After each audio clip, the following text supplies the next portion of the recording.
CrashOut. Welcome to the CrashOut. I was muted, so that didn't work. There's a glitch in the system. Oh wait, so it's not. No, it's working now, but I wasn't muted when I did the soundbite, so that didn't even go through.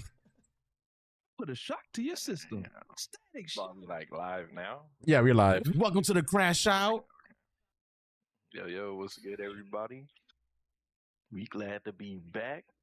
Episode 48 of the CrashOut podcast. Tonight we got some lit topics as always. You know, we got some fire, man. We got some fire. So gonna be an exciting episode. And you know, looking forward to see how it goes, man. You already know they call me Nano_Blaster, but most people just say Nano. We lit, man. Mr. They call you that? They see you at Walmart. Nano Blaster. Today, somebody called me Nano Blaster. Like people do. Oh wow. He's sounding old in the streets. I call him Mr. Blaster sometimes. Some people do, man. Some people do. No, I guess I'm next. Well, everybody, you already know it's your one, the only favorite Afro Samurai. Don't got the number 2 headband on because I'm number 1. But glad to be back. Excited for this episode. A little less topics, but you know, it's okay. We'll still live. We'll still have a good time. And excited for the launch of Arc Raiders tomorrow.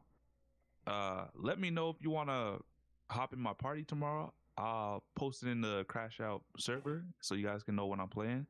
But yeah, apart from that, ready to get started tonight. Caleb? Yo, what's good? It's Caleb Black Flash. If you don't know how to say Caleb, it's Caleb, not Khalib, or Caleb. It's, you know, we're gonna use the English diction. Who the fuck calls you Caleb? Who calls you Caleb? Yeah. Someone on this podcast, huh? Caleb. Isn't Caleb like the Hispanic? I guess that's a Hispanic one. Yeah, you were fucking my name up. Look, okay, don't be making fun of my Spanish accent, motherfucker. Khalib. Well, yeah. What's good? You know what I'm saying? Residential #1 SVO Speedstorm. You know, we back for another episode. Kirby, I will say when it comes to Kirby, I might be motherfucking #1 mouse. I don't know what we'll get into that. There is some interesting characters that they showed off. So it's gonna be the game. I believe comes out next month, and there will be some open network tests. So make sure y'all try that out. But yeah, we're gonna get into it. But I guess last but not least, we do have, you know, OneWingedAngel, so he can go ahead and introduce himself to the people. Poppy a Speedstorm. Yo, what's up, everybody? We got another podcast for you today. We're gonna be talking about all the spicy stuff, including World Cup recaps and everything else. So, you know, without further ado, strap in for a raw ride because it's about to be a crash out.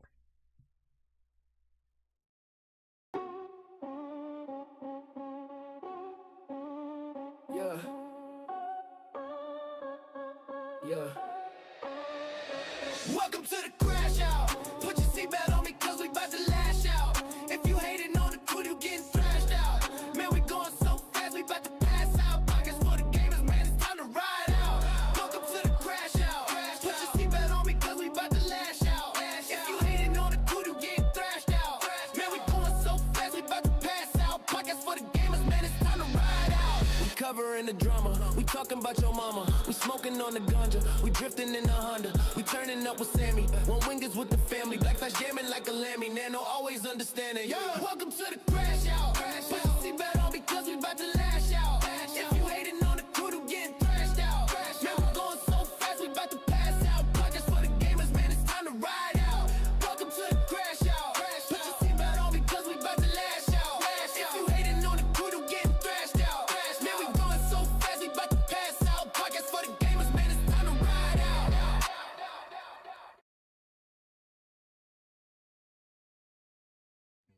out. All right. We in here. Angel, before we get started, we might want to adjust the audio. Sonic's saying you're loud. I already did. I just realized that the chat audio might go XLR was low. That was my bad. I forgot. I'm sorry, guys. I didn't realize. I don't ever really adjust the chat mics because I don't really stream with people with the VC, but for some reason it was lower than what they were. But yeah, you're now loud and clear now. Welcome in, Sonic, by the way. Bet. Thank you, Sonic, for letting us know, man. Helped out a lot. Yes, sir.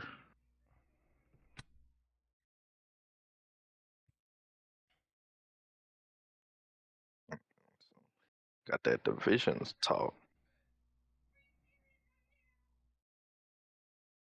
All right, so this is Divisions, year 2, 2025. And we're in the knockout stage. I believe this week there were some teams that were eliminated. And there were some teams that are moving on. So we'll go over that and let's see who the winners and losers are of divisions. So, and if you don't know what divisions, not divisions, if you don't know what the World Cup is, Divisions World Cup, Disney Speedstorm is a kart racing game with Disney characters, and the community has put together a competitive scene. I think the first competitive big tournament was the World Cup. This is the second year of the World Cup, and we're getting to the final stages.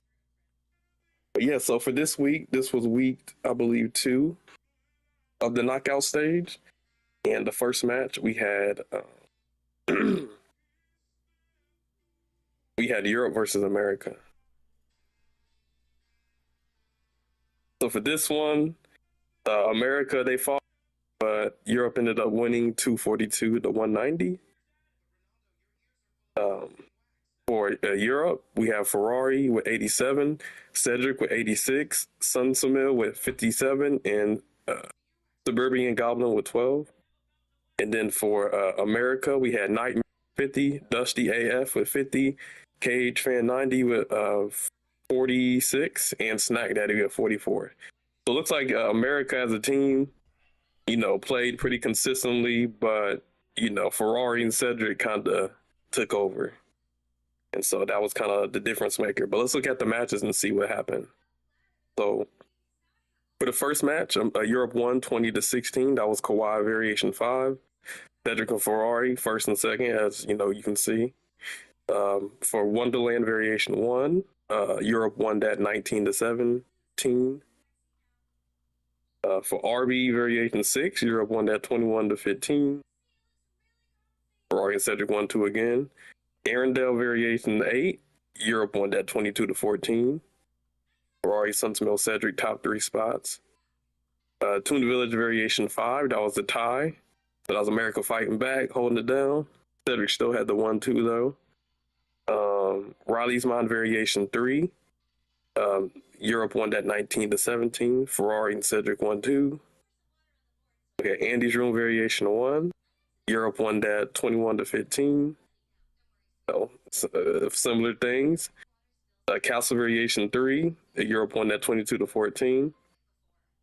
Pirates Life Variation 8, Europe won that 19 to 17. Big Hero 6, Europe won that 22 to 14. Great Wall Variation 4, Europe won that 21 to 15. Silver Screen Variation 2, that was a tie, 18 to 18. So, America, they went out strong.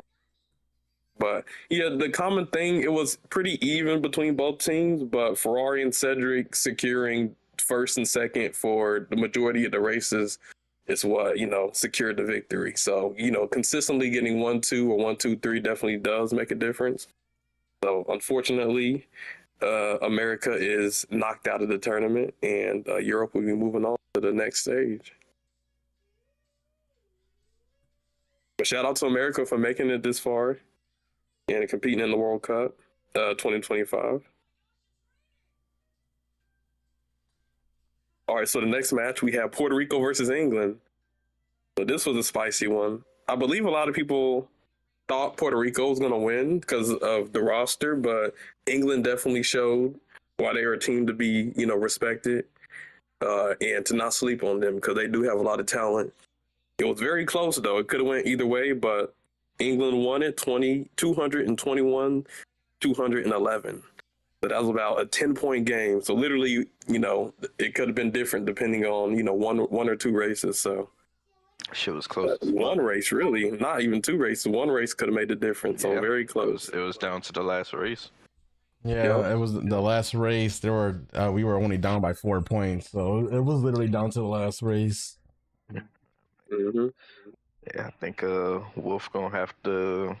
Cause when Wolf made his tier list, he only had 2 teams in like S tier, man. So he might have to add another team. Is England S tier plus? You know, I like my S tier, the S plus tiers, but yo, I guess for the scores, you know, for each team, you know, to give them the respect. Angel hold it down, 80 points. Was it, how many races was it? 10? 12. Well, I'm about to say that was damn near perfect, but 12 races. Angel led the team. He was the MVP of the match with 80 points. We have Falcon with 57. We had Sonic Anarchy with 47, and we have Polly Capone with 27. And then for Team England, we have Valix holding it down for his team with 74 points. Sonny with 61, Hayat with 52, and Tom 4K with 34. So it was kind of spread out between both teams. It was an interesting battle. Well, yeah, let's look at the damage to see what happened here. So for each race. So for the first race, Kawhi 5, Puerto Rico, England won that 19-17. For Wonderland, Puerto Rico won that 19-17. RB Variation 6, England won that 21-15. Arendelle Variation 8, Puerto Rico won that 19-17. And then y'all can see the places as we go down. Tuna Village Variation 5, England won that 22-14. Raleigh's Mine Variation 3, Puerto Rico won that 23-13. Andy's Room Variation 1, England won that 19-17. Castle Variation 3, that was a tie. Pirates Life Variation 8, England won that 20-16. Big Hero 6, Puerto Rico won that 20-16. Okay, we got Scrooge and McDuck 1-2. We had the Great Wall Variation 4. England won that 20-16. We have Silver Screen Variation 2, which was the last race, you know, for the winner. And England won that 19-17. So Valix and Sony got the 1-2 on that. So that was, they definitely secured the win with that, with the 1-2. So definitely it was a nail biter. So if you missed already, you know what I'm saying, go check out Angel stream or streaming for the England team. But yeah, check out their stream if you missed it, if you want to see a very tight race. But I believe that was Puerto Rico's, because this was the upper bracket. So even though Puerto Rico lost, they are still in the tournament. But since they did lose, for week 3 they will be in the redemption bracket. So yeah, Wolf was upset. Yeah. Really? He was, because he wants to face us that bad, and Yeah, you know that was his chance get this knocked out. week. Yeah, that was his chance. You know, this week we would have won, but hey, you know what I'm saying, we could have probably practiced better. You know, we probably could have did roster changes or whatnot, but like we just, you know, we didn't get to practice till like the night before the match, so like a lot of us weren't prepared for this race.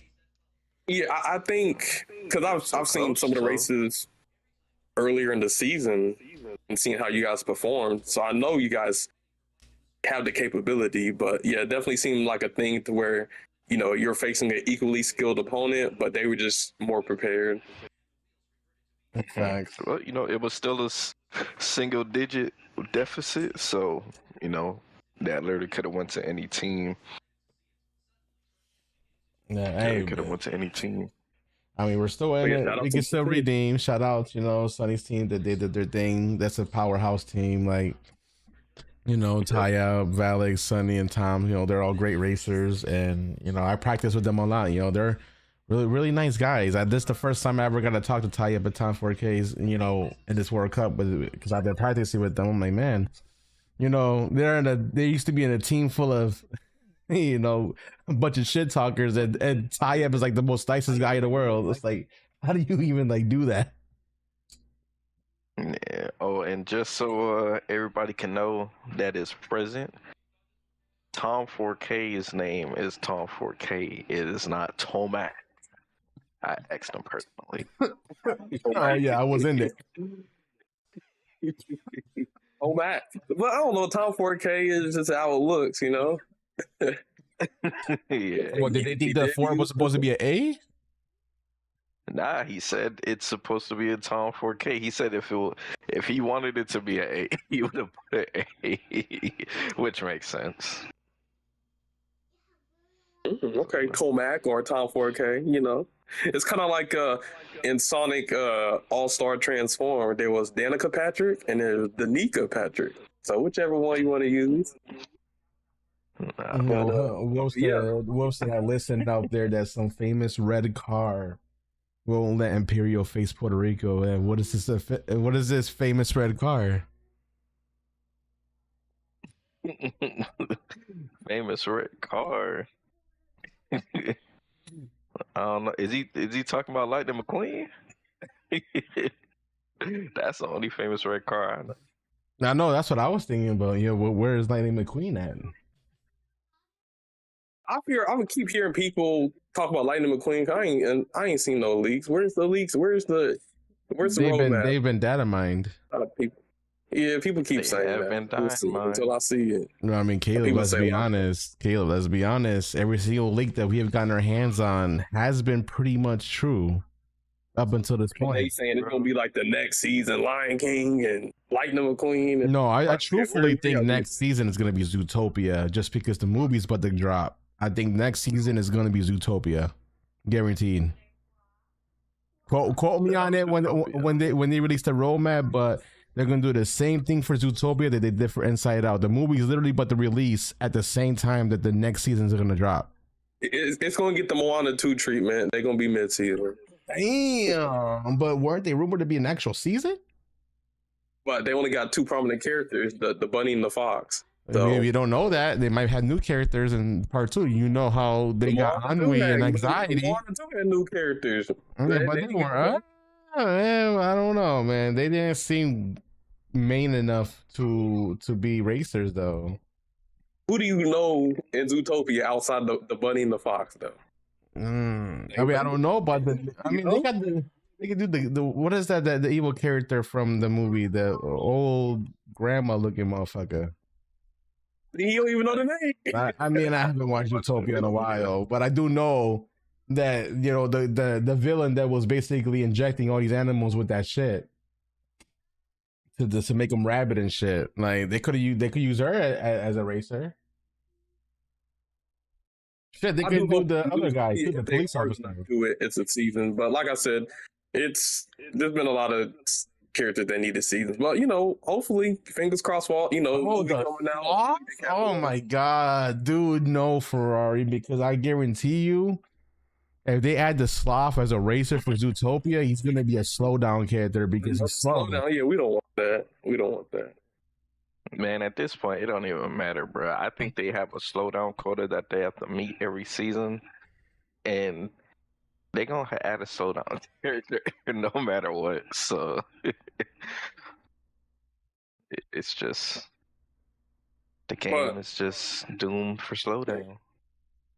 Well, yeah, we'll get more into that when we talk about the Winnie the Pooh season. But the third match of week 2 for the knockout stage was Brazil Civil War. It was Imperial Brazil versus Brazil. And, you know, I knew this was going to be a good match. But, you know, to see which Brazil is on top. And it looks like Imperial Brazil is Imperial for a reason, because they won 256 to 176. So let's look at what happened in the Brazilian Speedstorm Civil War. So for the Imperials, we had a Wolf leading the team and the MVP of the match with 74. We had a Rugal with 64, Nunn with 61, and Hayes Keenho with 57. And then for Brazil, we had Rioni with 57, 604 Lucas with 49, BK with 44, and Bronco with 26. So, yeah, definitely Wolf and Rugal definitely pulled away. So, same with Nunn. Just really, let me see. I think every single player of Imperial Brazil had points, except for Hayes and Rioni tied. But yeah, I think as a team, Imperial Brazil just went crazy. But yeah, let's look at the damage or the matches and see how the matches went. So for the matches, we had Kawhi Variation 5, and that was a tie, 18-18. Both teams fighting. Wonderland 1, Imperial won that 23-13. RB Variation 6, Imperial won that 20-16. Arendelle 8, Imperial won that 22-14. Toon Village, Imperial Brazil won that 26-10. Raleigh's Mine 3, Imperial Brazil won that 20-16. Andy's Room 1, Imperial won that 23-13. Castle Variation 3, Imperial won that 22-14. Pirates Life 8, Imperial Brazil won that 20-16. Big Hero 6, Brazil, fighting back. They finally got one, winning 19-17. The Great Wall, Imperial Brazil, the Empire Strikes Back, and they won 22-14. Silver Screen Variation 2, which was the last race, Imperial Brazil won that 23-13. So almost a sweep, but 604 Lucas stopped the sweep with his Zeus. But yeah, shout out to Brazil for going against, the final bosses essentially. You guys put up a good fight, but the final boss or Imperial Brazil, they're definitely the strongest team in the World Cup as of right now. So, nothing to be ashamed of. And it looks like we might be going against, Brazil again, a rematch. But yeah, let's get into that. So the final match was supposed to be Team USA versus Colombia, but Colombia dropped out. They didn't have enough players that could compete, and so they forfeited. And so United States basically had a bye week. So we progressed to the next stage, but we didn't get to race anybody this week. So, shout out to Colombia for, joining the World Cup and, competing and making it this far. I know, people have time constraints and stuff. So, you guys weren't able to do it and race this week, but, shout out to you guys for entering the tournament. And, even when you're going against strong teams competing, because there's a lot of people who, when they know they're going against strong opponents, they just quit. They got quitter mentality. They, are cowards. They don't want to compete. But you guys, regardless if you're going against equal or stronger competition, we're always showing up. So shout out to Colombia. Hopefully you guys can, the next divisions of World Cup, you guys can, Yeah, I sure hope they make a comeback for, divisions. I feel like this was their, first time assembling, and, the first time might not always be the best time, but you never know, man. If they keep going at it, they could be some of the best players in the game, man. Yep. Shout out Colombia, man. Shout out Colombia. Yeah, so it is, with that being said, this upcoming week is week 3, the knockout stage. So I don't know if you can pull up the bracket or do we need to do the website, but the matches for this week will be United States of America versus Brazil. So that's a rematch. So it's going to be interesting to see what happens this time. Last time it was close and Brazil won, but I think with the roster we got this time around and the preparation, I think we can make a comeback, but we're going to have to fight for it if we want to win, but it's going to be a good match. Then we have Europe versus Puerto Rico. So that's going to be, a nail biter.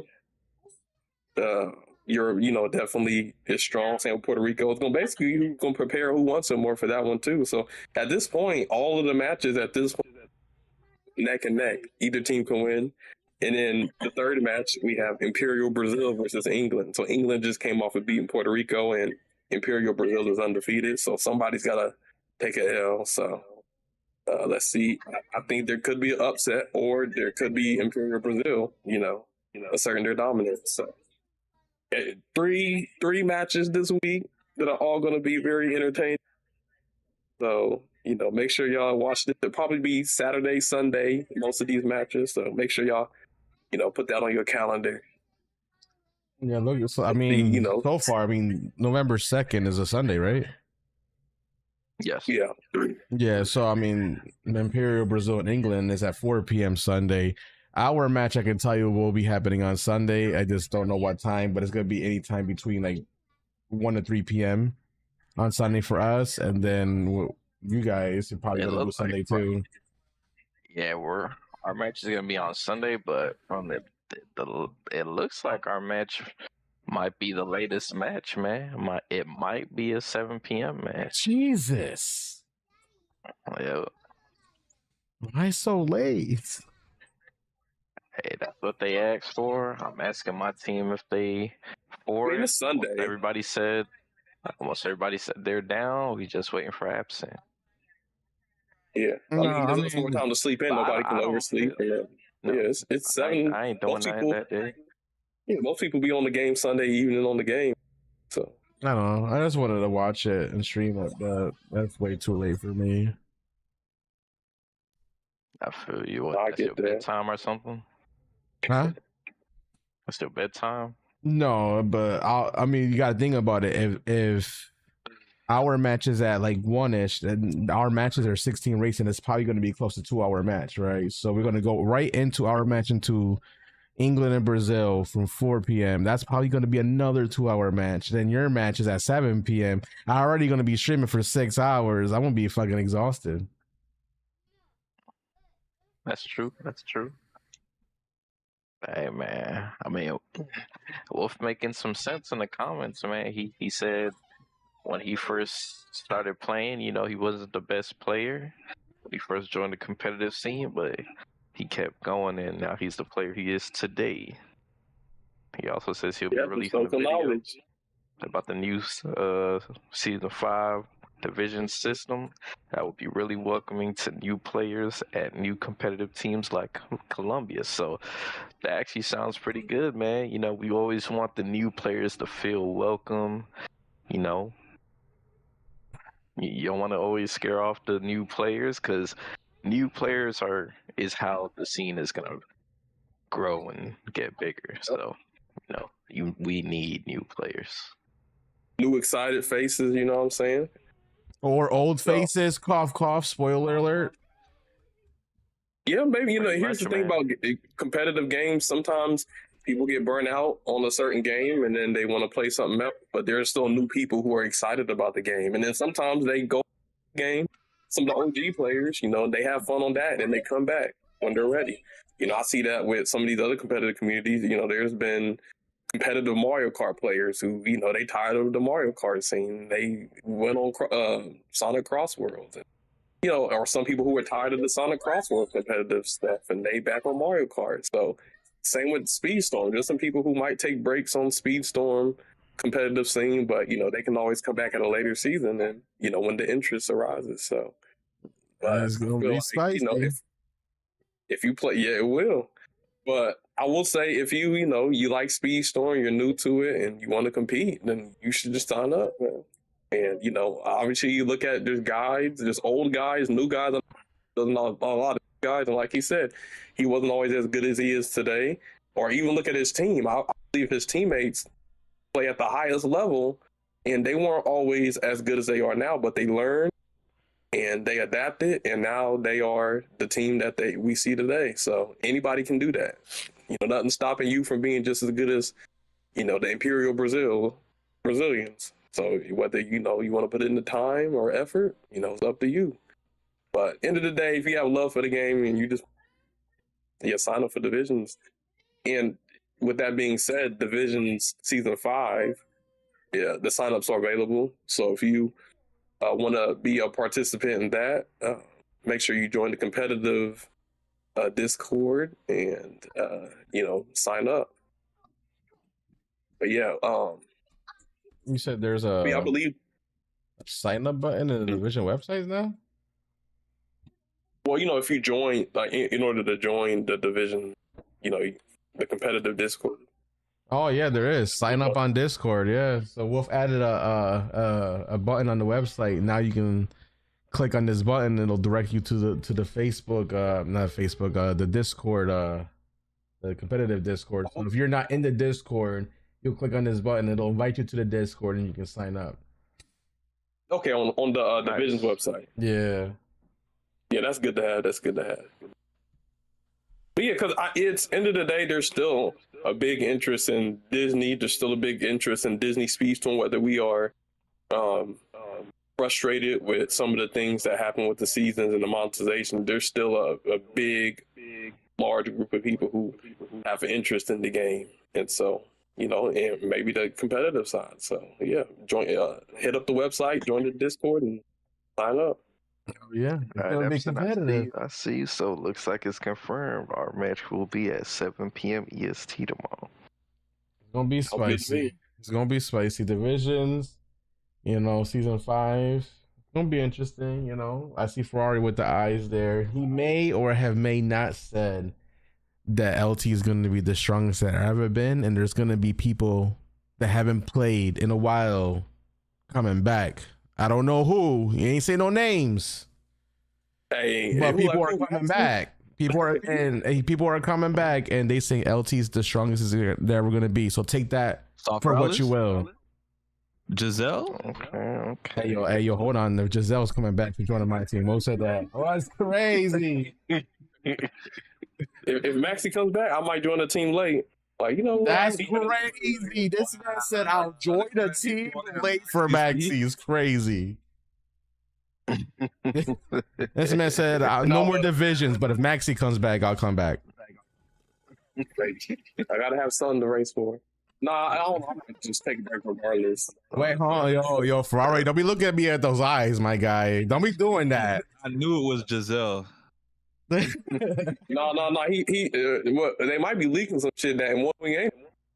Damn, wait, hold on, Wolf. Is that confirmed? Maxi, Chiku, and Safrella's coming back? No. He's not Chiku, the legend. Damn. Can you imagine Chiku came back? That'd be crazy. Right? Doing some new time trial videos. He be rusty. He been away from the game. Hey, all it takes is a couple races to get your lines back, yo. All it takes is his wallet to open up. That's crazy.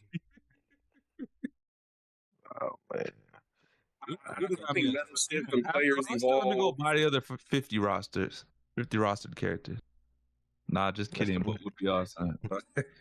I might be kind of done with Speedstorm for now, but I'm still probably gonna be watching some matches that happen next season. So I'm gonna be in the chats, man. So I'm gonna be. Oh yeah, it's gonna be lit. I mean, you can not participate and still have fun watching the matches, because that's one thing I can't say about Speedstorm, is the competitive matches are fun as hell to watch.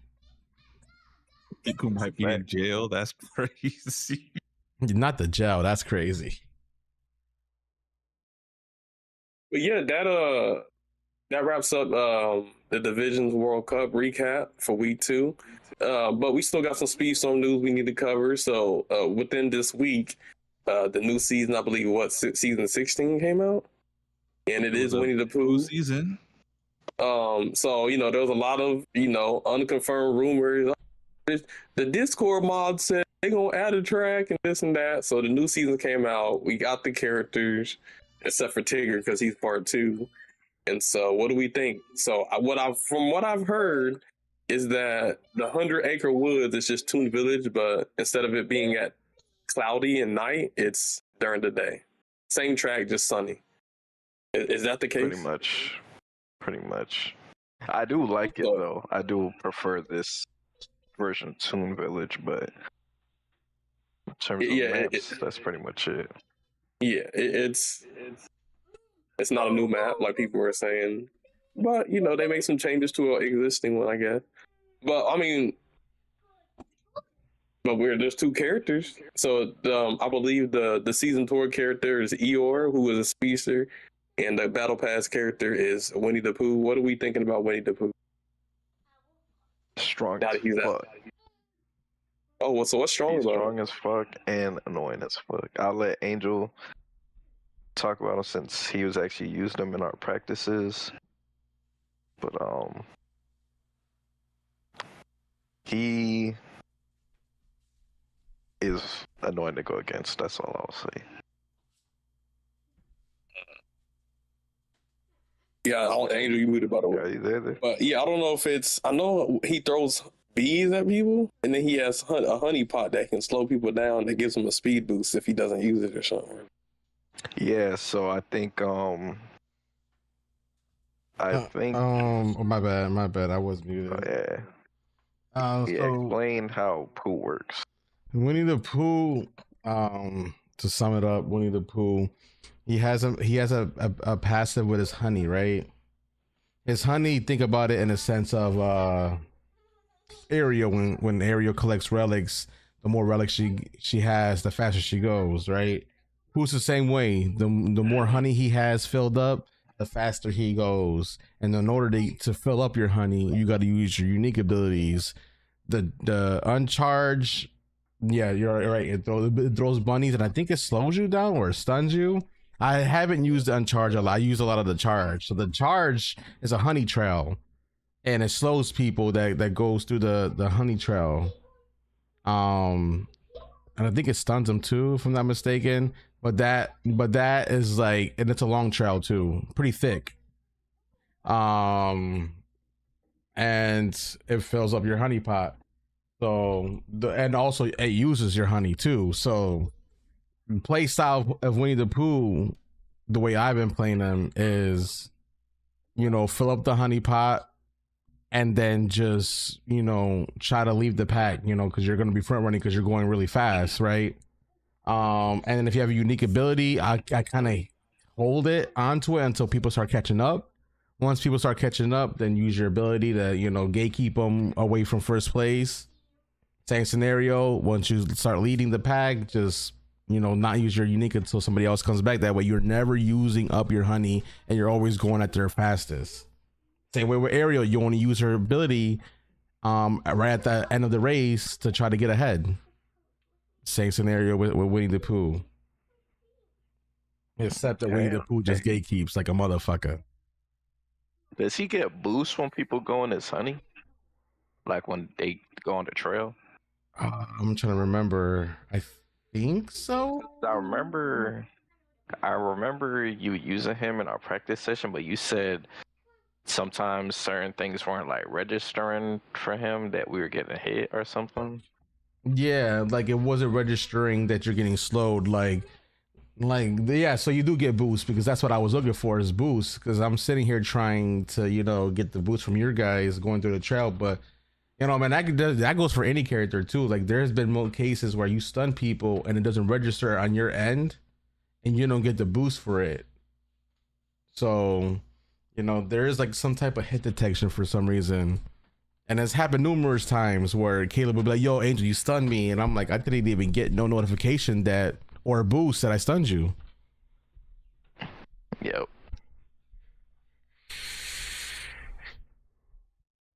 But that's Winnie the Pooh in a nutshell. He's really good. He's a good gatekeeper, probably the best gatekeeper out of like Sadness, Silly, and all of them, because he goes faster. Eeyore, on the other hand, first heavyweight speedster, and he's broken his shit too, by the way. And if you haven't tried Eeyore, he is free to play on the regulated side, so you can try him out at level 50. I highly suggest trying him out because he is broken. Okay. So y'all will be doing that. One thing, because there's only 3 characters this season, is Winnie the Pooh, Eeyore, and Tigger. So when he's available, Eeyore's free to try, and then Tigger will be a part 2. So to be fair, I think I'm more interested in these characters than Alice in Wonderland, but I think Alice in Wonderland at least had a track. But I don't know, what are we ranking this season so far, like 1 to 10, what y'all think? I mean, I'm kind of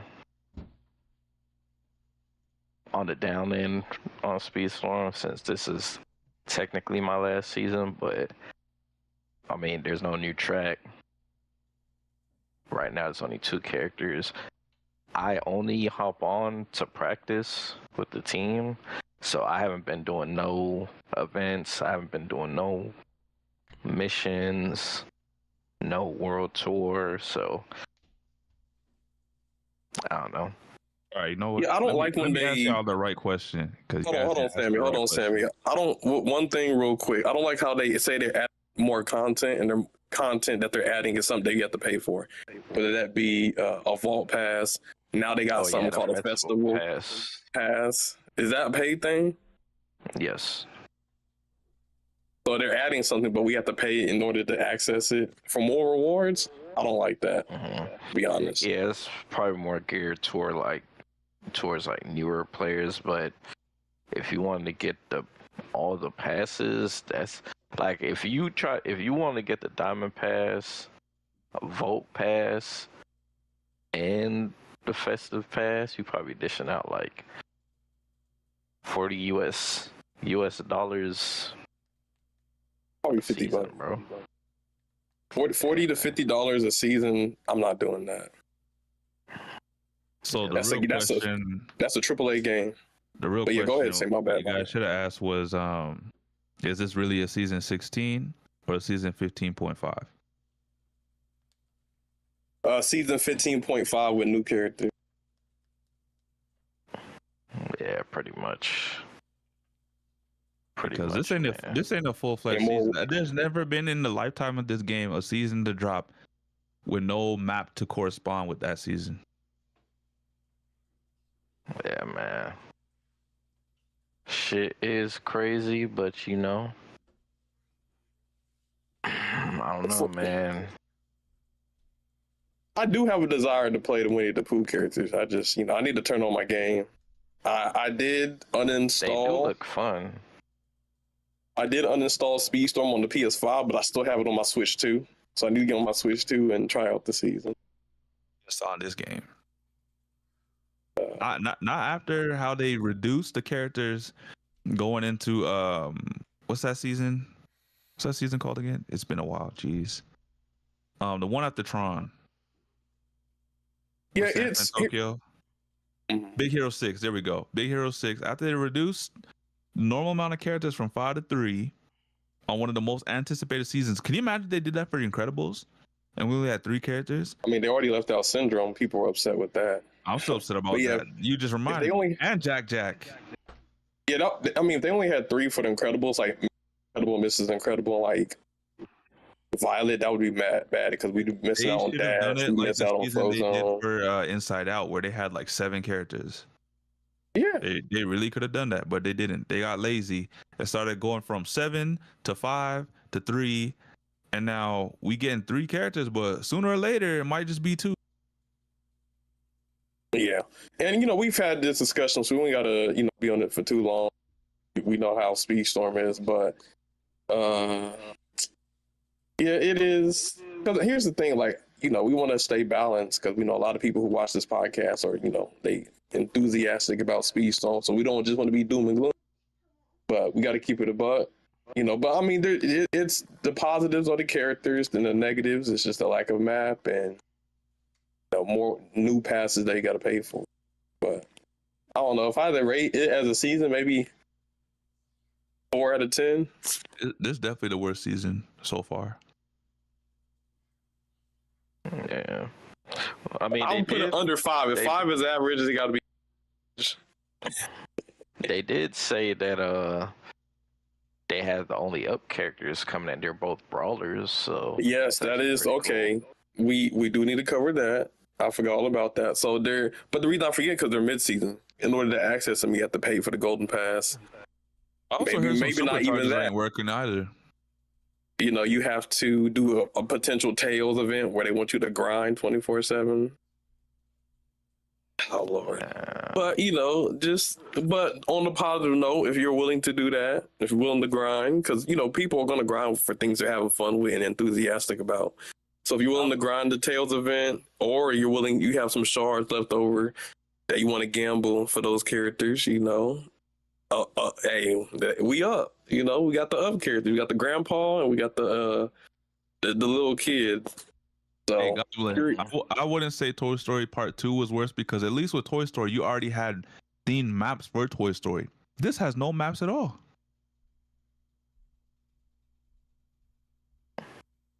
Yeah. But it can be argued. Toy Story, the second Toy Story, it can't be argued because all we got was we didn't get a new map. We didn't get a Pizza Planet. We didn't get any new variations to Andy's room. So it's kind of the similar scenario. But yeah, it's I don't know. That's the update. So I need to play more. Obviously, I've been trying to hit Legend 1 on Sonic Crossworld, but I know Angel's been playing. So I guess Angel really, when it comes to members of the podcast, has had more playing time this season than anybody. So he could probably speak on it more. But I don't know. Is there anything we need to cover, Angel, or you want to give your thoughts on the season? Season's all right. I mean, I'd rather get a new map, but I don't know what's going on with Game Loft. The characters seem pretty fun though. I mean, Eeyore being the first heavyweight speedster is hype. Winnie's good. I can only imagine Ticker's also going to be good. I'm glad that we're getting more brawlers. Sucks with their mid seasons though, but 2 new brawlers, one of them being the lightweight, is going to be a fantastic addition for brawlers. I think Game Loft needs to focus on giving us a little bit more brawlers because that's the class with the least amount of racers, I believe. So they definitely need to add more versatile brawlers into the game to kind of even out the load of racers. Or I mean, we've seen what happened with Fozzie. Fozzie Bear became a defender for like a day or so. They fixed him, but like he became a defender and he was a trickster. I mean, if they want to shift the meta, start fucking changing people's classes to try to balance out the meta. That way, not the defender class doesn't have all the most OP racers in the game. Yep. They ain't gonna do that. It's gonna take them too much time and work. I mean, what were we doing on predictions of what class Fozzie was going to be? I thought he was going to be a defender, so technically I was right for also it. heard there was a supercharge not working. Damn, Sammy just talked all over me. He said, "Fuck what you talking about." Crazy. We gotta quit talking over each other, y'all. Hold on, I mean, you got to pay for the supercharge, so I think that's important too. Supercharge. Yeah, I think with Hercules that supercharge not working. That's crazy. And that's oh what they- yeah, somebody super. Yeah, some of the superchargers are buggy apparently. So there's that too. You pay for superchargers, don't even work. I still don't think superchargers should have been in the game, but whatever. Myself included. There's a lot of people who don't like it. Here's my thing with supercharge, right?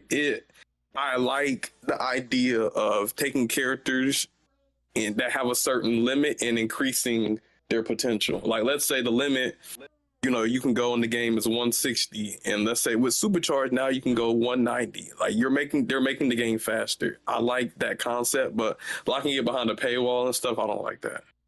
Yeah, that's key to win. Characters. If they make it to where supercharged characters, like, what if they add supercharged like private lobbies, but you can't take off the option to like toggle it, so they're just always gonna be there? That's trash. Competitive. Yeah, they need to. You know why? Because revamp if their there's private some lobby. superchargers that's not working like Hercules, then there's gonna be other superchargers that don't work. That is true. So I mean, yeah. I mean, the supercharge. It's essentially a good. If the supercharge was in any other game, it would be good. It's just the fact that everybody can't have it because locked behind the paywall. That's the issue. I don't think that's the real issue with me. I think for supercharge, it was a band-aid fix to doing updates for characters. It's like, no, just sit there and update these characters. You won't need supercharge if you went there and fix these characters. That, and I also think it was just a way for them to make money too. Yeah. Oh, you want fixes that's what for I'm these talking about, the characters? Guess paywall. what? It's just a paywall. Pay for these fixes now, and then the character works how you want it. Like, no, It's- bro, I don't subscribe to that. And we're gonna go with the Kirby and show how just different developers have different mindsets. It's literally just Speedstorm locking everything good about its game behind the paywall, where other games, all of the good parts are just there with the game. So I think that's the issue with Speedstorm. Things that we should be excited for, like supercharged abilities getting better, mid-season racers. It's just locked behind paywall. So it's. Oh, one question we didn't ask Angel, I guess, is what is the requirement for the World Tour this time? Like anything out there that's See, egregious? I'm not gonna lie to you, can't, Sammy. I'm not gonna lie to you. I don't pay attention to that shit because I have everybody. I do because I don't have everybody, and my thing is, Sammy, it's always you have to get like a level 30 mid-season racer, and it's just not sustainable because it's gotten harder just to get the mid-season racers, and when you do Didn't get them, say level getting 30? them, Weren't they asking for like a level 43 Kermit a couple seasons back? No, yeah, but, like I mean, if you, but if like they want, like 2 if packs. you want to complete it, you have to get the one for that season to level 30. Yes. The one that they're giving you. So Yeah, let's say the only up characters come out. When they come out, you have to get one of them to level 30. Yes, if you want to progress through the season tour, and I don't like that because one, And especially most people aren't gonna be able to do that. Especially if they lock it behind Tails, where you have to grind.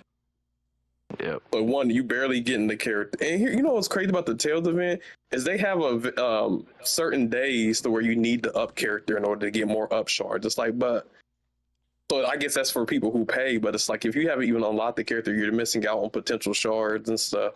So getting the mid seasons to level 30 actually has gotten a lot more difficult. Like you have to grind all the way to MPR 38 or something, and even then you might not get them to level 30. It's that's a lot.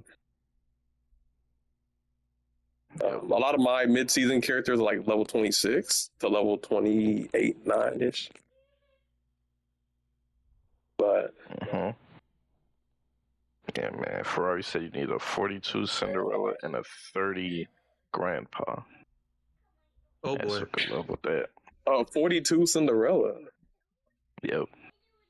That's crazy, bro. People barely got Cinderella to freaking 30 as it is. So that's what I'm talking about. They either the mid-season, they have 2 paths. It's either the mid-season character of that season or a mid-season character from a previous season. It sounds like either way, you got to pay for one of these to get leveled up. Yeah, they get those extra shards for the character. So whatever the season tour character, whether that be Eeyore, Wreck-It Ralph, Queen of Hearts, if you want those extra shards, you got basically you're paying for it essentially because you have to get the mid-season characters at a certain point. So it I don't know. That's season 16. Sounds like a mid season for me. And you know, we're gonna keep it. We're not, I mean, we are people who got on Speedstone because we enjoyed the game and loved it. So we're just speaking on how we feel about the state and the new changes. We're not trying to be overly negative. I don't have anything. I don't want to just talk shit on Speedstone, just talk shit because I'm trying to tear down the game or the company. It's literally, I'm somebody who's passionate and like the game, spend a lot of time on it, and just seeing what you have to do now, I'm not a fan of it. I think the next time a season has the potential to be good is when they add the new mode and do that rank change they were doing. Yes, they talk about a season. It could actually be really good. They do need a new rank mode. They just need to strip it from the ground and create something new because they need to bring. I mean, they've been doing events where you can do solos, but they need to make a new ranked mode where it's just only solos or something. They need to adjust a lot. There's a lot on my mind right now. I can't, maybe articulate it right now, but they definitely need to adjust the rank and make it, the matchmaking too, to make it to where it's easier for people to get in the matches together, so it's not a bunch of 1v1s or 2v2s and stuff or whatever, small lobbies. Because I've gotten playing Crossworld, I've gotten accustomed to racing against a lot of people, even Mario Kart. So Speedstorm's really no. You know what's crazy? Kirby Air Riders, I think it's 6 racers, but at least you're guaranteed 6 racers. Speedstorm, you're supposed to be racing against 8 people, but you hardly ever get. You know what's funny? This game feels like I played 2 different games. And I could tell you when exactly it felt like I was playing another game. All the way up until season 7, I played one game. And season 8 onwards, I played another game. me ask y'all something. Do y'all think, when we talk about what we talking about, let's say there's a new player and they're getting into Speedstorm. Do y'all feel like our discussion is going to cause them not to want to play Speedstorm? I mean, if they're new, I feel like they should still like experience it themselves, because there's still people who love the game for what it is and are still playing. We're just at least they fixed the new game experience. Yeah, that's true. Because it used to be worse when we first started. Maybe we're just some broke ninja gamers, and we just ain't got no money, and we can't pay for everything, so we just broke and complaining. But I mean, majority of the people that are playing the game aren't paying for anything. That's fact. Yeah, I think these game companies got to realize they doing too much. But yeah, I think most gamers, gaming's getting a lot more expensive. I think these companies are a little bit delusional on how much people have to spend on games. But yeah, bro. Overall, even though we critique the game and warn people of some of the things, if you have interest in Disney Speedstorm, you're gonna try it out and play it. You should do that, and we want you to. We want you to have just as much fun as we had at one point. So. Mm-hmm. Not that I don't have fun. It's just like I said, it's again to my wallet. But yeah, that is season 16. We want to drag it. I don't know anything. Anybody we need to bring up. We ain't already. I just can't wait for this competitive system rework. That's all I'm saying. I want competitive to feel great again. That's all. Is there any idea how it's any leaks on what is the new competitive system looks like, or no? Other than Wolf sent them a PDF of all the changes that he would do to the competitive system. So I would like to know when they do end up pushing this out. I would like to hear from Wolf if any of the changes that he, sent them in a PDF were implemented, Mm-hmm. Hey, Wolf, we're going to have you on the podcast that week. I mean, you never know, man. What if they don't do any of that shit? No, but that's what I'm saying. I would like to know, it'd be kind of cool to know if Wolf helped in that process or not. You know what I'm saying? Yeah, because there is sometimes companies do listen to people. Like just an example, in Hot Wheels Unleashed, we had certain players that would make maps or make tracks. And when they came out with Hot Wheels Unleashed 2, they actually, took a lot of the inspiration from the player-made tracks and implemented them into their new tracks. So, hey, let me find out Wolf is getting flued out to Barcelona. Hey, could be. Who knows? They speak. But it's if they wanted to maybe look at some of the things the community's suggesting and implement if they want to, or they have their own vision. So just depends on who's in charge. Hey man, their vision ain't working right now. They got to get somebody in the community involved at this point. Well, no, you say that maybe as a player, but if their vision is making money and the line on the graph is going up, then their vision is completed. So maybe their vision is getting completed if it's about making more money. So. Well, hey man, but I mean, I guess that was the Speedstorm stuff for all of my Speedstormers. Yes, sir. Speedsters, the Speedstorm. But Eeyore definitely seems fun as a speed. I'm getting him for sure. But we moving on to our next topic? Yeah, just how we talk about Speedstorm. We gotta throw in that Sonic Cross World. What do y'all think? If you're anybody in the comments, should we start doing Crossworlds news first, or should we just keep it Speedstorm? I gotta say the best for last. I like doing the Speedstorm stuff first, because I do know we still got a lot of Speedstorm people. So I'm about to say, I don't think there's anybody that comes to our podcast that's strictly from the Sonic racing community at all. That is true. The people who do some Crossworld or Speedstormers that play Crossworlds. Yeah. Yep. Eeyore greater than any brawler? Okay. I will say, but yeah, when it comes to Sonic Crossworlds, there was some, updates. The real Joker Festival finally happened, and that was the real Joker. Oh yeah, this weekend. But I think the interest. I mean, don't know. in that moment, Caleb, the real Joker, please stand up. That's what happened. Yeah. My thing was like, I don't know. We kind of did it in a network test, so I wasn't as excited for this event because I'm like, I already did it. But they didn't mix it up. They added a new mode because they have like 3 limited time modes with these festivals, and this time it was like a boost pad. So whoever gets boost pad was crazy. Yeah, you had to hit the boost pad to get bonuses and stuff. And there were some people who were exploiting how it worked. Because basically how it works is, it scores normally. It's 3 teams of 4. First place 15, second 12, blah, blah, blah. So you get your team score at the end. And then whoever achieved the objective gets like a 10-point bonus. So sometimes, even though your team might finish first, if it's close and another team did the objective, they can actually end up winning. And so with this Joker Festival, with the boost pad, there are some people who were exploiting the system. And so I kind of want to show y'all a clip of somebody who was exploiting the system. Yeah, so usually maybe getting usually in a race you get like maybe 500 at most coins or rings, but somehow they were able to get 2,000.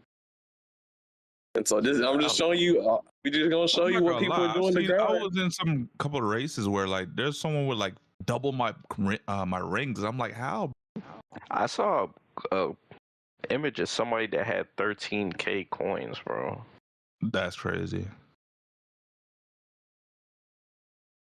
That even also possible. In one race?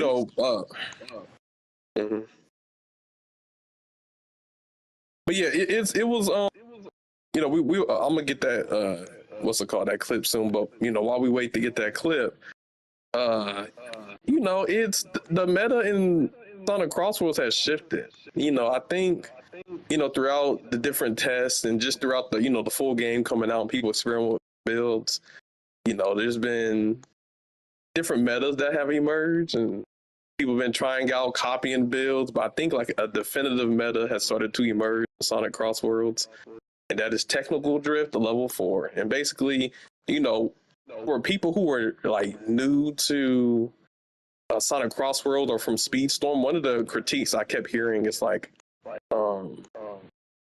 the items are too much in Sonic Crossworlds.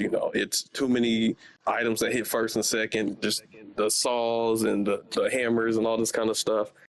But there are actually gadgets that can literally get past all of that. And I think Sega did a good job balancing it because they made it to where Talk about my build.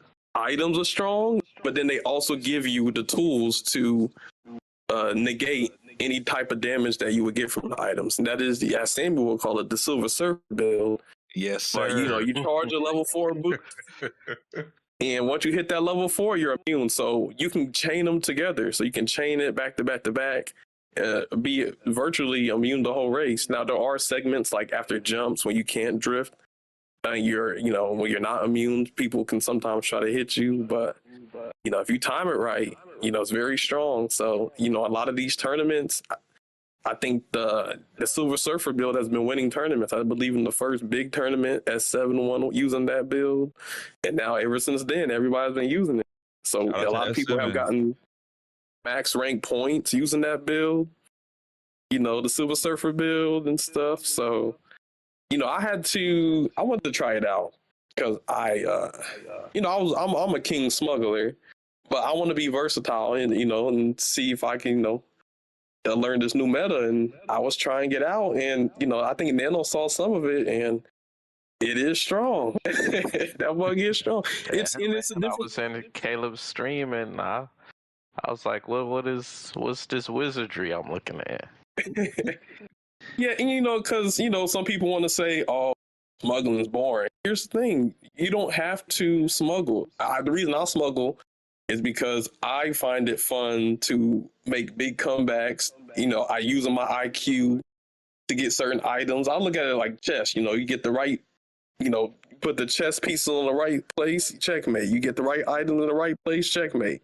So that's fun for me. So as a viewer, some people might enjoy it, some people might not. But I will say, with the front running Silver Surfer build, is definitely more chaotic because there's just so much coming at you. So You know what I will having say? to adjust to that was definitely something. Y'all see how Sammy interrupted me? I'll just play Sammy. No, I'm just saying. I would say the best benefit to this build is, some people always want to look for a counter build to counter something that they're dealing with.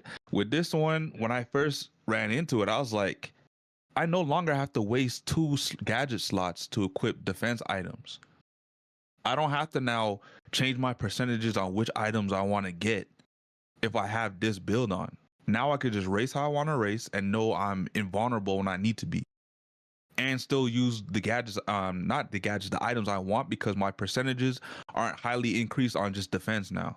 Now I can still get wisps, I can still get a laser, I can still get a drill. I don't have to worry about that. Maybe I have to change my placement to get those items more often, but I don't have to worry about, I'm gonna get a defense item before I get a wisp, so I can't cross the off-road path now.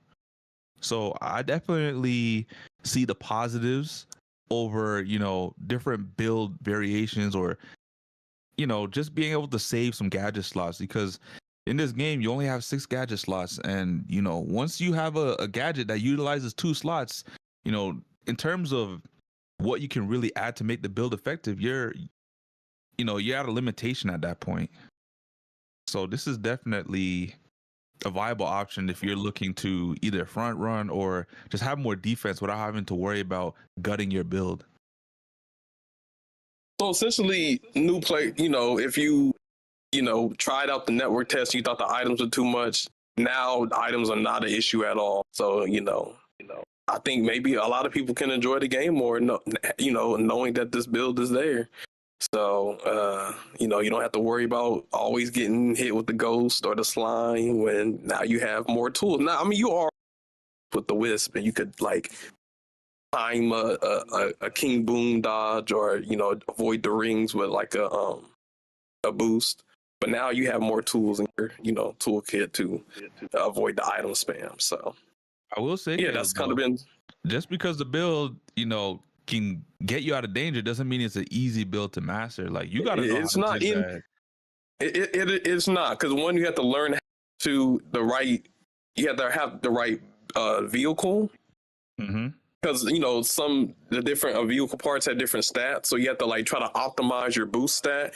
You have to learn how to zigzag drift and snap drift. You have to know which character to use. There's a lot that goes into it. So it's definitely a play style you have to learn. It does take a little bit of skill. It is difficult, but once you do learn it, it's kind of like high risk, high reward. A high, you get high reward from learning the play style. So it's definitely worth picking up. You know what's funny, Caleb? You mentioned this, I think, a couple episodes back. You were like, yeah, I don't see why everybody is just hovering over Sneaky and trying to copy his build, because all it takes is one build to just come out of the woodworks, and that's it. Yeah, people could have. See, that's what I'm talking about. People could have been already on using this build, but instead of being creative or experiment with 70 gadgets, they just want to copy who they see who's number one on the leaderboard. But I think with these tournaments have forced players to be like, yo, I want to win this. I want to optimize, and people figure something out. So now this is kind of taking over. But smuggling can still work, but it's definitely harder. Now you could say smuggling takes more skill, because in order to catch up to these level 4 spammers, it's kind of hard. I will say the best part about this game is that the meta will always shift and change, because every festival there's guaranteed new gadgets to come into this game. Yes. So even though we might be getting character kits or machine kits or whatever the case that is, or stat boosts, there's going to be a time where you can only do so much stat boost, character kits, and machine kits. It's going to be a point where it's a brand new gadget, and all of a sudden now you can jump in the game. or all of a sudden now you can take shortcuts automatically, or the warp ring that's disabled right now is going to be something like a warp ring. We never know what's going to come in the future in this game, and it's always exciting because the meta can always shift at any moment. All right, so Angel, I did post the tweet about the Joker Festival in the CrashOut chat. If you could post that or show it. This is kind of what people were doing to exploit the mode and get the crazy rings. So let's check it out. Watch it together. I can't believe people are already exploiting, but I'm not surprised. Comes with the territory in racing games.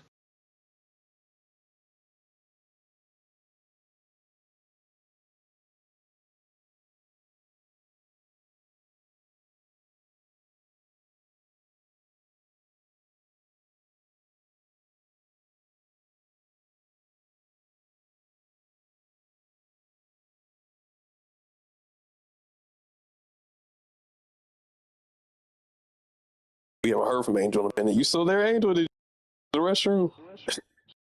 Yeah, Or Mike. get some food?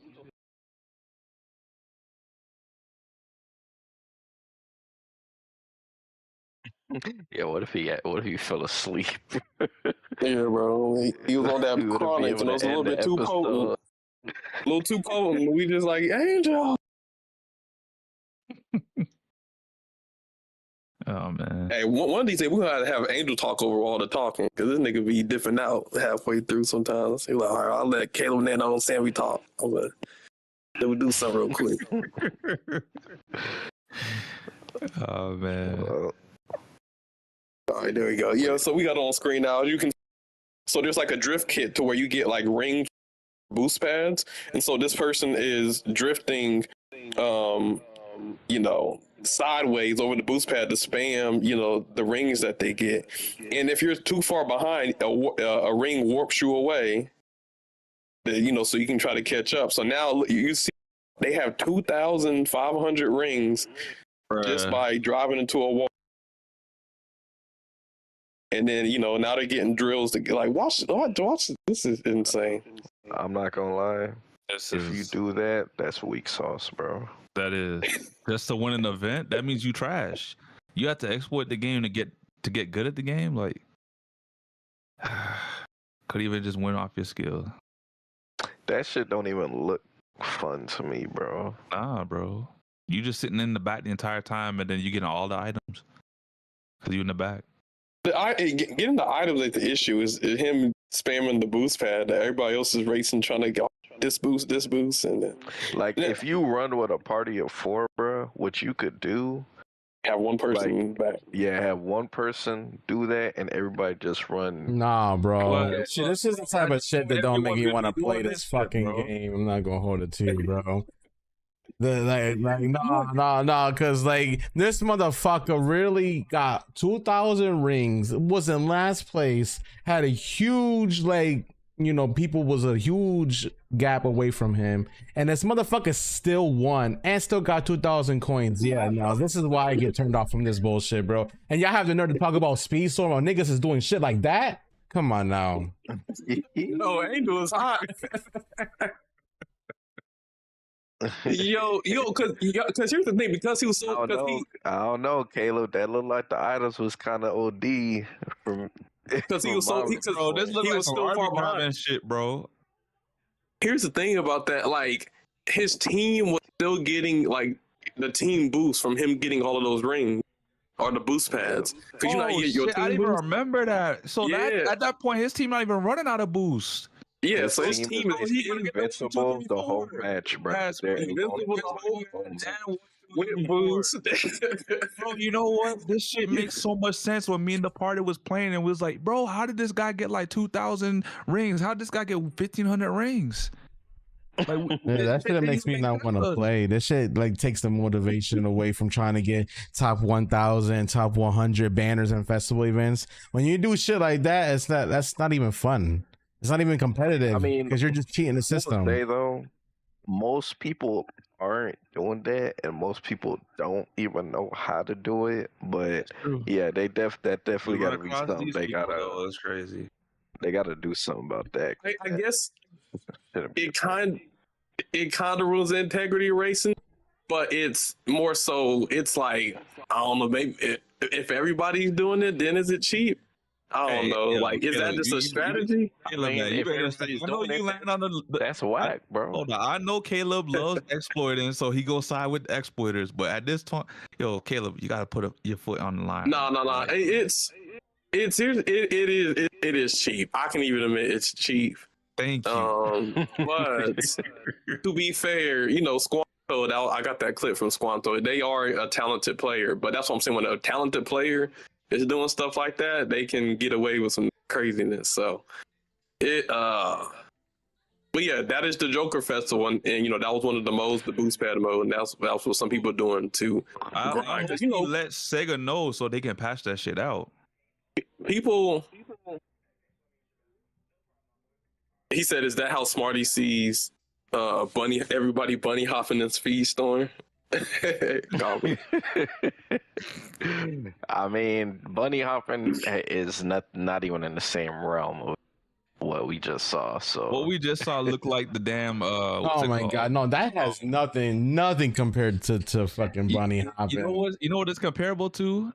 The World Cup last year, the Great Wall Skip. That's what it looked like. I would even say that Great Wall Skip took skill, because you still had to use skill in order to make that shortcut. Even though it might have been like a broken shortcut, you can go cut off a lot of the track. You still have to hit the boost at the right angle, at the right jump. Like that right there, it's just you driving into a boost pad. Oh my god. Yo, that was probably the most disgusting thing I've ever seen. Wait, was this the ring grab event or was this the boost panel event? This was the ring grab. Boost panel. It was boost panel? Or what? No, it was ring grab. It was ring grab. Yeah, it was the ring grab, but he had a boost ring gadget. Yeah, he had dash panels. Oh my god! So they're gonna have to. So you telling me Sega's gonna have to, suspend both those events? I mean, well, because that's the only way you can fix it. They can't have that in a rotation next time. Okay. No, they can have it in rotation. It just depends if they want to address that and they feel like that's fair game or not.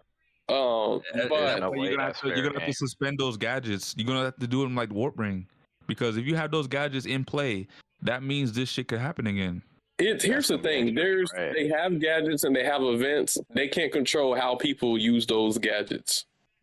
If they're not using any exploit, or if they're not using any cheat, and they're just playing in a scummy way, I mean, Sega can't control that. They can't control how players play. I mean, like here's what some people like. They could do something. That is an exploit.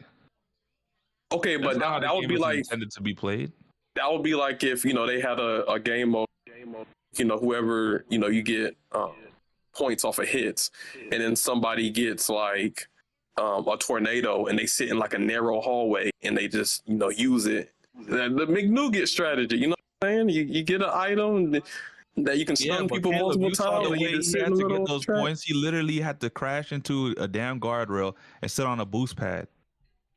And I just don't know how it was affecting him. It was affecting his teammates too. I just don't see how infinite boost. Yes, because they were getting the benefits. I just don't see how they would prevent players from doing that though. Well, listen, Caleb, we don't take it out of rotation, or you take the gadgets out of rotation. We don't get paid to fix it. That's the devs. Yeah, we can argue all. They gotta fix that. But I do hear people complain about that. They will fix it. I guarantee you, they will. Or they'll do something. I'm here. You're saying they could take, like, for instance, the warp ring that in the closed network test, I was using the warp ring. I think Nano, you saw that at some point for whatever reason. It's not in the game right now. They kind of took it out, but. Because I guess it was causing some glitches or something. But just the same way they took out the warp ring, they could, I get what you're saying, for the event, take out the boost ring game for the ring event. Yeah, okay. But it could be something they could do.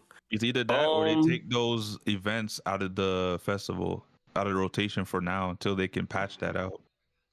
Pretty much.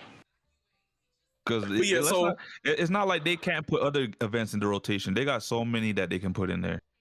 Yeah, they're less exploitable. I guess like since it's a limited time event, you have like a top 100, you have a top 10, a top 100, and a top 1,000. But you have, the more you win, the more points you get. So the faster, you can climb the leaderboard. So this is what some people have done. Not only are they playing all day, but then they're doing that. So they basically, theoretically, never can lose. And then it becomes a thing of just doing that strategy for as long as possible in order to get like the top 10 banner. Hey, hold on. So let me ask a question then, because I didn't grind out the event for that long. Like I said, I stopped at 2K and I was fine with 2K. So I did mention Cali Mac and Cheese got to like 13,000 before I last stopped playing the event. And the person that was in first place, because Cali was like top 100, they were like 97th or something like that. The person who was in the first place person on the leaderboards at that time, he had double the points. He was at 27K. So I'm wondering, was he one of the ones doing this exploit? No, here's the thing. You know Cali doesn't hop off the game, bro. No, I don't think. I don't. There's no, unless there's some proof, then I can't. Maybe they just put in more time. Maybe Cali put so much time in rank that they just didn't do as much on the festival. I mean, because there's some people who they focus, they lock in on the festival. So I can't say they were using the exploit, but I will say a lot of people who were in the top were teamed up because you have an advantage with when you're coordinated, it's easier to win. But even solo though, if you were doing that just a video, you potentially could help your team win because you're giving them boost and the vulnerability. You come back and win. I mean, it is kind of like a cheat, even solo. It does seem like a cheat code to win every race. But yeah, so that was the Joker Festival. I did not expect that. I'm not aside, that was the weekend. So now we're caught up on festivals. I think future festivals should be a SpongeBob festival, Ichiban, in the near future, and then nights at the end of the year. So, I'm curious to see how those will go. I think the best part about the festivals for like SpongeBob will be like, being able to try out the new map and all that kind of stuff, new characters. Bro, you know what? We've been overlooking some of these other paid DLC maps because Mega Man, I think, is going to be a hit. That track? Yes. The Mega Man track's going to be good. Pac-Man. Yeah. SpongeBob, Ninja Turtle track, SpongeBob track, I'm calling it from now. We're gonna have a sewer track. We're gonna be underneath New York in the tunnels, the subway. Angel, that'll be dope. Home. Racing in New York. Hey, I'm gonna be a Michelangelo, man. You gonna be a rapper? Wait, you a Donatello purple drink ass nigga. Nah, I'm Raphael. Okay, my bad. Yeah. But I guess on the competitive side, just how there's a lot of competitive side, which is mainly just a lot of people just hosting tournaments. The team tournaments haven't started though, but there are a lot of people who have already affiliated and do scrims. If you do a Sonic Crossworld and you do rank, you might see some different tags. You might see SV, that's Speed Vipers. You might see XR, which is the team I'm on, that's Extreme Riders. You might see WR. You might see One Ups. Yeah, you might see the One Up people. That's Smarty's team. He has a competitive team for Sonic Crossworld. So eventually, I believe November is when, quote unquote, Sonic Crossworld's division starts, where the teams will be, going against each other officially. And I think there might be some money prizes for, the winners of these tournaments. So it's gonna be interesting. Now, I will say, the strongest two teams seem to be XR and SV, but SV 100% almost has all of the top players. So just to give y'all like a rundown, they have Cali. They have SV has Limitless, Cali Mac and Cheese, Sneaky. They have Key. Wait, hold on. You just said Sneaky. Did Sneaky join One Ups? No. But that's what we heard last week. He did a video with him. He did a collab, but he's not One Up. He's Sneaky as SV because I think we scrimmed against them. So SV is just like in getting top players like Infinity Stone. So I joined a rival team because I'm like, they already got enough top players. Plus, there were some people who were hating. Tall Caleb smuggling, but you smuggling using the same bill, bro. Yo, Caleb always gonna have the haters. Count on that. Bro, I got screenshot. Oh, Caleb on that smuggling shit. Anyways, though, I joined a good players. I believe S7, who won the first tournament. He's, a part of XR. We have Shy Guy, who has a lot of world records, and he was, I believe, the Mario Kart world champion. So XR has some good players, so it's gonna be good. Gonna get some of these teams. I mean, One Up has some strong members, and so I feel like every team has some strong players. So the team tournaments are definitely going to be insane and fun and intense. So I'm looking forward to that. But I guess in recent tournaments, I think we kind of mentioned it on the last one at the end. Toxic did make the final. In the second Douse tournament, he was using the level 4 the Silver Surfer build. And he got a lot of good results out of it. So I think the first tournament, he didn't make it to the final. But once he got that new build and he learned it and mastered it, he was going crazy. But I believe he got 6th. So shout out to Toxic for that. Toxic get specials. It's going to be a Sammy special now. Yeah. Also, Toxic did get, I believe he's the first Speedstorm player to get max points. Okay. So, also another shout out. Man, it's not easy. Toxic. That shit ain't for the week. It is not. It's the races are already insane in it. So to consistently be getting top 3 to where you can climb, because you lose 30 points for getting last. So and you only get 10 points for getting first. So to consistently, get first, second, or third and make max point. I believe he is the 34th person to get max points. So, we want to give a big shout out to, the Speedstorm people.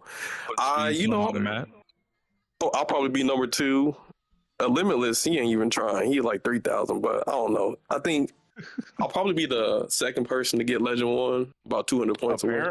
Apparently, people that are getting max points, they're making other accounts because they don't want to lose their points. Because once you hit 999, that's it. So here, I guess it could be considered smurfing, but I mean, you're racing. I think they're gonna ban nobody for it, but it's essentially what happens is, let's say you are the 10th person to get max points, right? And let's say you're like, oh, but I still want to race. And let's say you lose 30 points. Now you're not max points. And let's say you regain those 30 points to get max points again. Now you're going to be 25th on the leaderboard, and your number 10 spot that you had is gone. So that's why a lot of people aren't continuing to play once they get max points, because if you lose points, you lose your spot on the leaderboard.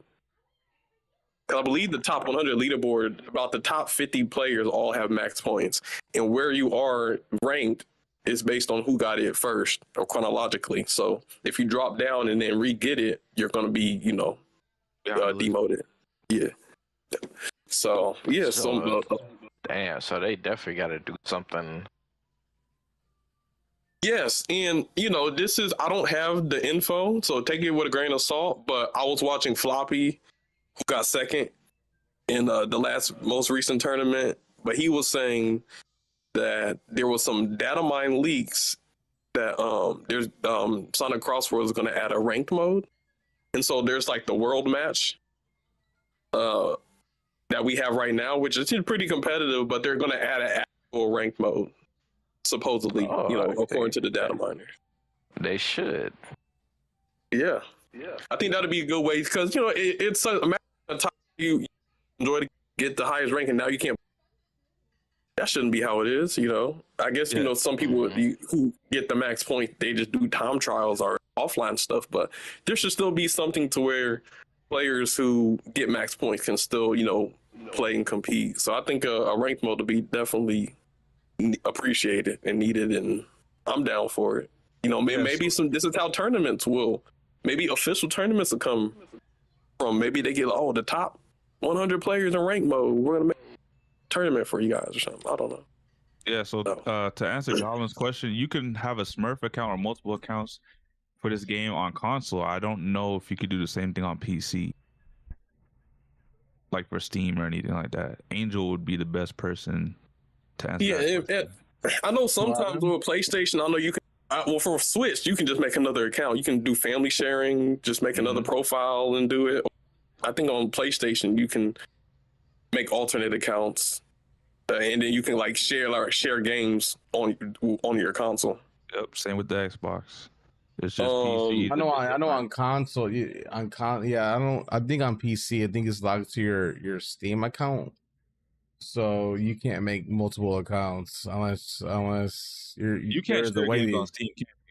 you can, Yo. but you have to be offline. So like say if I share my Steam account with my brother, he won't be able to play the games if I'm online playing on my Steam account. Okay. Toxic said he got to join the team. You know, here's the thing: if Toxic joins SV, that's gonna be a broken ass team because they already got Limitless, Sneaky, Cali Mac, Key, Confined. For them to add Toxic, that'd be OP as hell. I think SV has multiple teams though. But Toxic, you should join the team. Toxic not to pull a KD. Don't pull a Kevin Durant. Don't go to the Warriors. Yeah, why don't you try to recruit him, Caleb? Hey, it's open. We have trial. You know, beef in the history mean has with Speedstorm, but we actually are on the same team. See, there you go. You already got the Speedstorm camaraderie. So yeah, Toxic, you could XR. Speedstorm. It's Extreme Riders. You know, you can join the Riders. It'd be appreciated, but maybe he doesn't join the Riders. Like he joins One Up. You know, him and Smarty on the same team. Hell nah, you already know that, dude. Toxic, there you go. Hey, Toxic, don't do it. Don't do it. You go out the door. Toxic, you gonna see D&D's ass One Up or Toxic One Up. Man, how things change. It's over for Toxic, bro. He ain't gonna be the same. Oh my gosh. But yeah, man, those been some of the tournament. I guess to wrap up, you know, there was another tournament I was in. I got like third. It was a knockout tournament. Basically, the way that worked, you start out with 12 people. Whoever gets 12 is eliminated, and then there's 11. Whoever gets 11 is eliminated, so you get one person. So that was fun. But yeah, that's pretty much so far. You know, the Sonic Crossroads and everything. Okay. Damn, what's the next topic? Man, fuck Crossroads. Damn, Angel had to change her heart, man. No, Crossroads fun. No, it's not hard. Crossroads is good. It's just I just don't want to grind that leaderboard. I mean, I see a lot of 999s, bro. I'm like, I don't got time for 9999. He's like, I got number one on the Speedstorm leaderboard. I don't know if I'm Crossroads, so I ain't tripping. Well, I knew how much of a time consuming thing that was to go for number one and then reaching it and then trying to maintain it. I'm like, I don't got time for that, man. Speedstorm is not the only game I play. If the leaks are true and they do a ranked mode, like an actual ranked mode, because I guess apparently this ain't the actual ranked mode. Are you gonna grind out the ranked mode?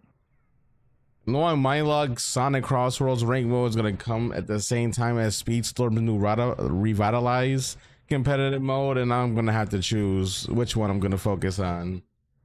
That's but if they don't come out at the same time, I guess that is true.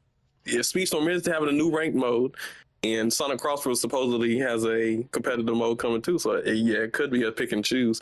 But I will say, Angel, before pick Speedstorm, which I know you are gonna pick probably. We need to teach you the technical drift level 4. I think you would cook with that shit. So we gonna get that going.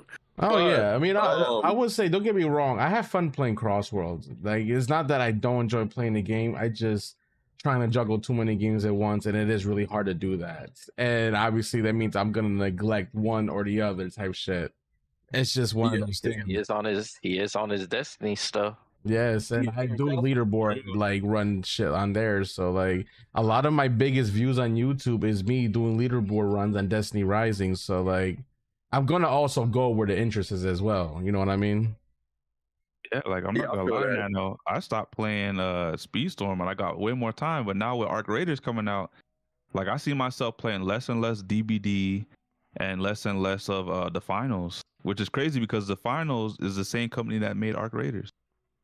And this is why Yeah, I we still play Speedstorm. I'm not gonna lie, I still play Speedstorm, and I make content on it for the simple fact that I get comments like, it's thanks to you that I'm getting better at the game. Like your humbleness and like your rawness, because I don't edit my videos. Like if I fuck up on something that I'm trying to teach, I'll do it in the next lap, and people actually enjoy that because it's like, okay, he's not trying to be perfect. He's showing that even the best players can make mistakes. When I get comments like that, that's why I still play the game. I don't barely get comments for Sonic Crossworks content. Nobody really like fucks with me on that side. So like, I mean, I'm gonna gravitate to where people actually fuck with my content. You know what I'm saying? And if that's Speedstorm or Destiny Rising, I'm gonna play those games more because obviously, there's people that like to watch me do that content.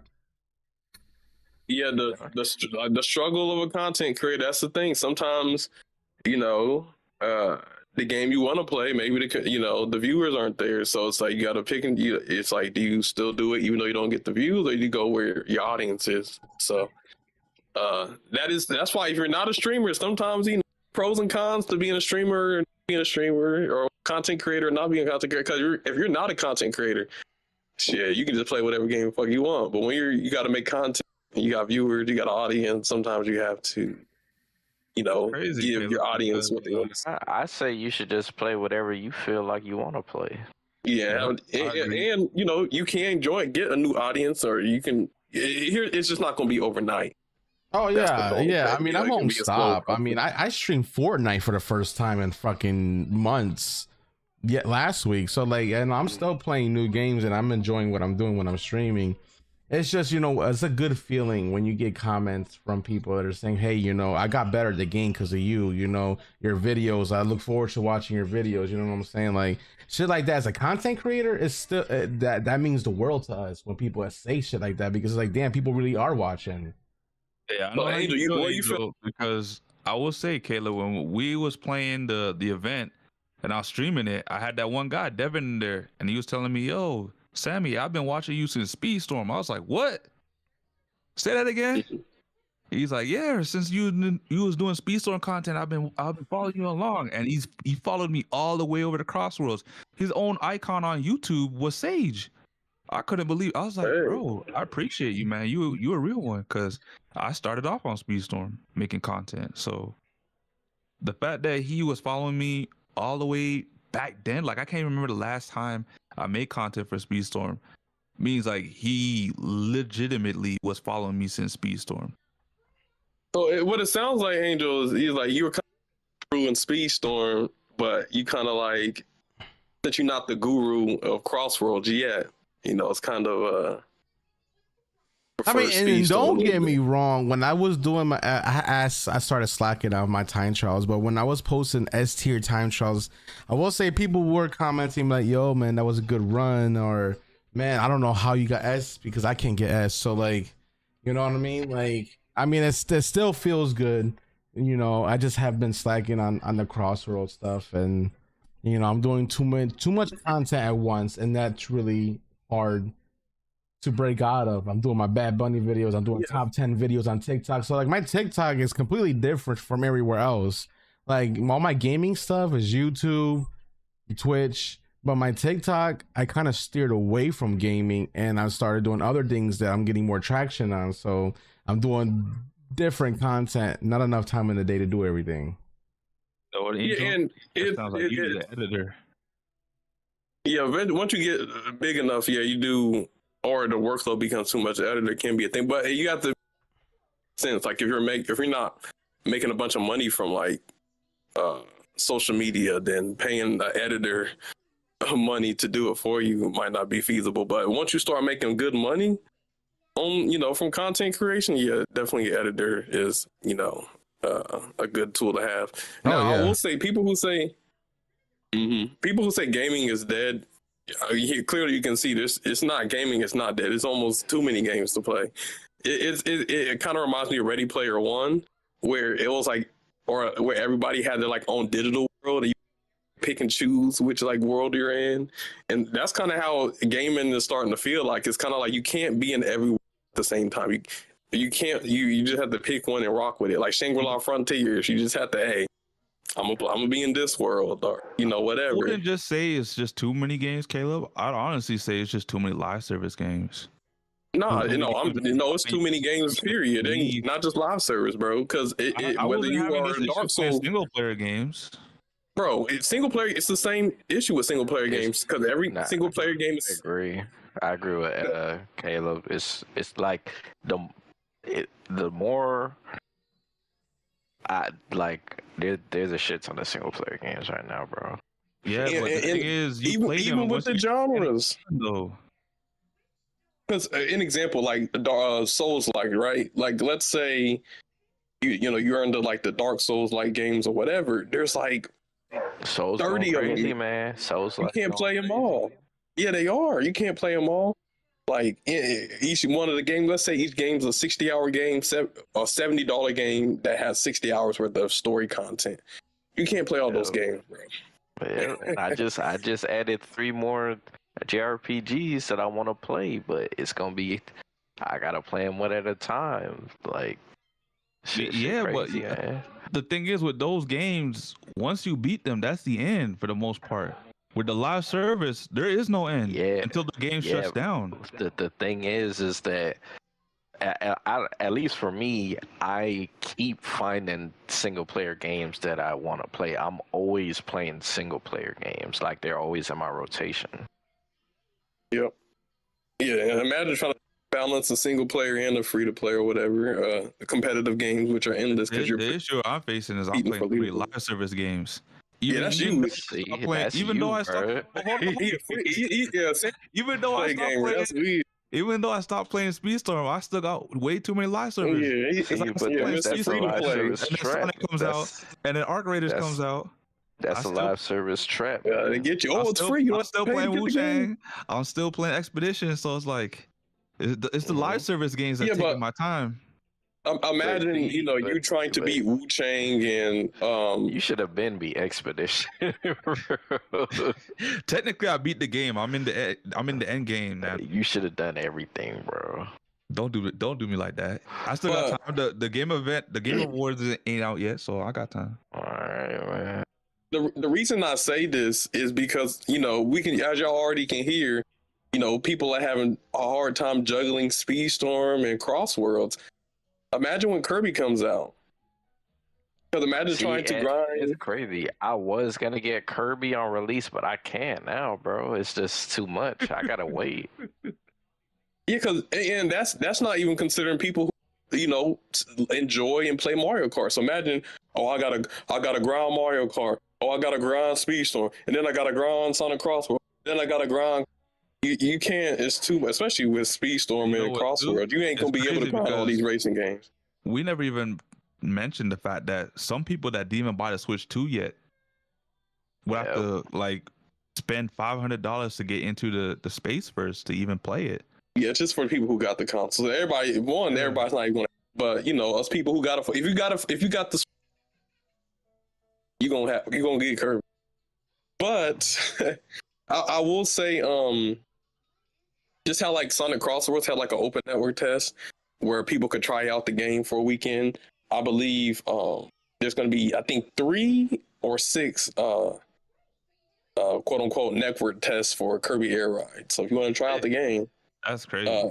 It'll be on November somethings, but which kind of leads us into our next point. There was a second Kirby Air Ride Direct, and Sakurai kind of goes over the game in deep dives and reveals a lot more about the game, shows new characters, new cars, new tracks, and the game is looking really, really, really good with a lot of options. So we kind of gonna go over that. So I don't know if we got the link or let me get the link. Go over some of that. Yeah, I don't know. I don't think you need 6 network tests. Yeah, I think it's just different times. I don't think it's going to be like a continuous thing that's open. It's more like there are certain time slots. It might be open for like 5 hours one day and then 5 hours another day or so. Is it going to be on all platforms? all platforms. No, it's just gonna be on the Switch too, man. I just had to pull your leg, man. Yeah, you had to do a quick check. See if he's still on his toes.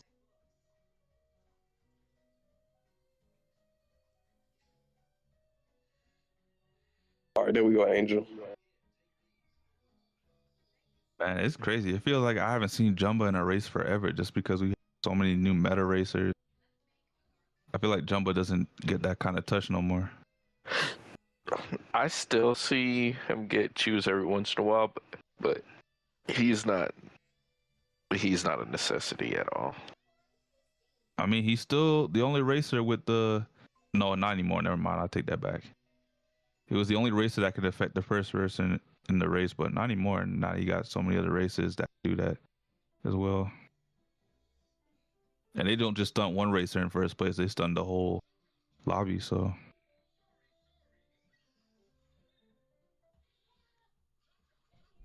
Yeah, that was a rough race. I think I should have went Buzz here. it's still a good. It's still a good race. Actually, I couldn't have used Buzz here because I used Buzz somewhere else. This is when we still only can use one racer, so like I try to spread my defender picks as much as I could. Oh, you talking about the background? Yeah. That was the match. It was bad. It was bad. You still cooking. You was just in seventh. You just jumped back up to the middle of the pack. It's a tough race, man. Yeah. I'm curious to see how they do against Brazil now. Hey, but don't beat yourself up because you scored, and I didn't want to be extra, but looking at the score, it was like you had 80 and somebody else on your team. So you did all you could, and everybody got their struggles. So I'm not trying to say they're bad or anything, but you definitely did more than enough for your team, so you ain't got to feel no type of way about that. Glad Paulie was putting that work. Hey, you funny. I guess that match. Hey, he was throwing hands with Ralph. Toxic with the eye emojis down. But yeah, Angel, you get the link. We needed you. Yeah, y'all would have won that with Toxic, but yeah. No, we 100% would have won that if Toxic was in the team. 100%.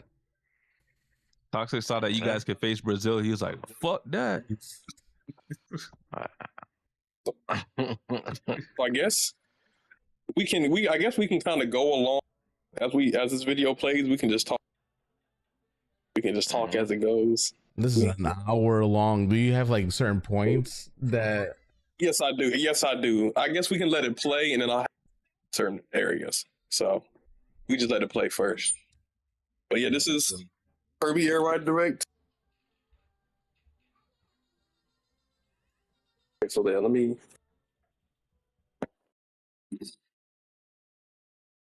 Is this good volume? Like, can you guys hear us while the video is playing? I try to lower it down. I don't know if it's good enough or not. I also don't want to make it too low either. Let's see.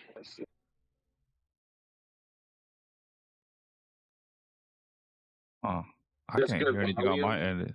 Can you guys hear us? I can hear you. Okay, now I go. Video. We do want to be there at least in some capacity. All right. How about now? I raised it up a little bit. It might take a second for it to pick up because the delay, but let me know.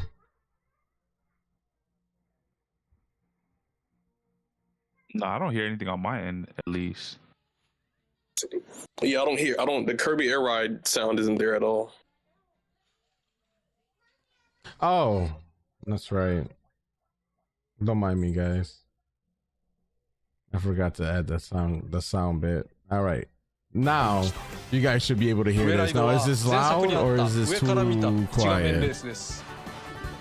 見下ろし画面で遊ぶ小さなゲームです。作るのが結構大ごとだし、他の要素も多いので、なしでも許してくれるよね。許されるとは思いましたが、